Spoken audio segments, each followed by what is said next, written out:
رامز يا جلال يفخر من ياسمين عز صاحبة الصوت الشتوي اللي رفعت علم الذكورة. رامز جلال عن ياسمين عز عروسة المولد اللي خربت نص بيوت مصر. وياسمين عز تكشف حقيقة إجراء عمل التجميل في رامز نيفر إند.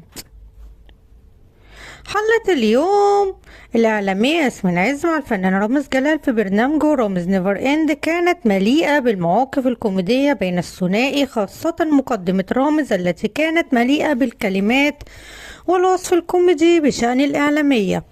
وقال رامز في مقدمة البرنامج: معانا النهاردة عروسة المولد اللي خربت نص بيوت مصر وخلت الرجالة تمردت على ستاتها، وهي الموظة صاحبة مبدأ اتسهنتي وتنحي هتنجحي. وأثناء استضافتها وجهت لها الإعلامية كارلا حداد سؤالا: هل أجريت عملية تجميل؟ وردت